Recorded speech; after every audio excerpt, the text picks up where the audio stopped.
虽然这时仍然可能高起，两片嘅山东气都入起勢，大大細細從碰到安扎嘅苦坎，速度11行，南北柱日公里安衝，也代表從係著名嘅路中龍門社區。龍門社區總共有大大細細嘅社區2000人宅，一副上面有10萬人進安到哦。今帶長浪嚟東方嘅莫高區，還有台東嘅人工社區，不按照係中國嘅生態藝術保護，佢下亞係本聯合國嘅教科文組織列做世界文化遺產。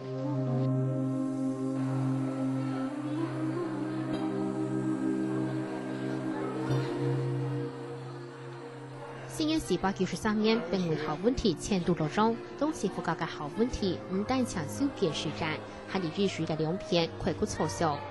認為這類龍門社區經過經費經過了400年，未尋求了根本看到嘅偉大雕刻藝術。在龍門石窟中呢，它有30%的雕刻藝術呢是雕刻石窟呢是北魏的，60%是唐代的，其他10%呢是其他朝代依次所創的。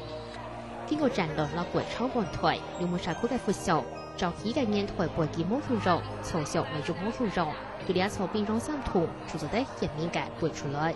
北魏時期，由於佛教初傳入中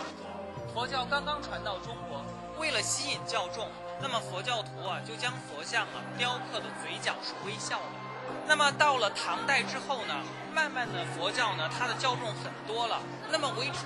維持佛祖的尊嚴，那麼就由最初的和藹可親，慢慢的變成了我們今天所講的莊嚴肅穆。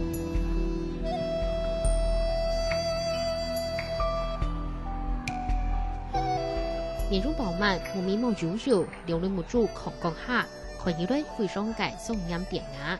第龍門社區深淺上班嘅操場地背，形態最大嘅就係亞洲奉獻式嘅主像廬山老太傅咧。廬山老太傅有17公尺安高，但強行嘅空出將權2公尺，比住半人還高。通腿部7天，還是建樹奉獻200個來做太傅，所以冬天還係春光，太傅係7天嘅百姓。奉獻式係龍門社區地圖規模最大嘅，亦係通腿雕刻藝術地圖最具代表性嘅作品。佢下係展現出嚟台東地區強大嘅布局，冷靜式力量。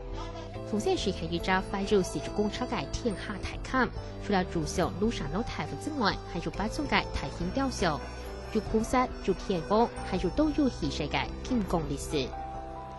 龍門社區對本位之類經過了1500年嘅創造。唔單強係佛教藝術嘅提高表現，還係見證了中國佛教文化嘅發展。